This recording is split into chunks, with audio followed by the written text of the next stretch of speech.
අද දිනේ පොදු විපක්ෂය හැටියට මේ සම්බන්ධයෙන් මාධ්‍ය සාකච්ඡාවක් පවත්වන්න තීන්දුව කරේ මීට පෙර විශේෂයෙන්ම අනුග්‍රහ ව්‍යවස්ථාව 148 සිට 152 දක්වා වූ ව්‍යවස්ථාවන් යටතේ රාජ්‍ය මූල්‍ය පාලනය පිළිබඳ පාර්ලිමේන්තුවේ පැවරී ඇති බලතල අනුව රාජ්‍ය සේවාවන් සඳහා වෙන් කරන ලද මුදල් වැය කිරීම පිළිබඳ පසුවිපරම් ක්‍රියාවලිය පාර්ලිමේන්තු ස්ථාවර නියෝග 119 120 යටතේ පිටාති රාජ්‍ය ගිණුම් කාරක සභාව කෝපා ඒ වගේම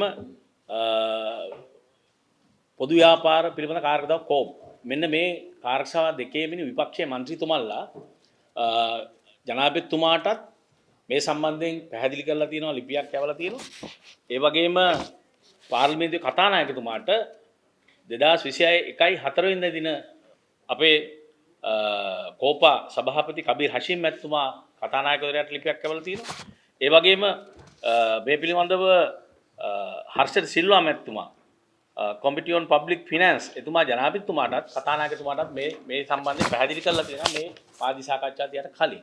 ඒ මොකද මේ තත්ත්වය තුල මෙන්න මේ කාර්ය සභාව පවත්වාගෙන යන්න බැරි තැනට දැන්පත් වෙලා තියෙනවා. ඒතොර රාජ්‍ය මුදල් පිළිබඳව සම්පූර්ණ වගකීම් විදිහට පාර්ලිමේන්තුවට. ඒතොර මේ තුල මේ සියල්ල ඇහිලා තියෙනවා. ඒ නිසා අපි කියනවා වහාම මේකෙදි විග්නාධිපතිවරයෙක් පත් කරන්න අවශ්‍ය සුදුසුකම් තියෙන. විශේෂයෙන්ම දැනට වැඩ බලන එහෙම නැත්නම් දැනට ඊළඟ විග්නාධිපති දෙපාර්තමේන්තුවේ ඊළඟට ඉන්න පුජ්‍යලයා.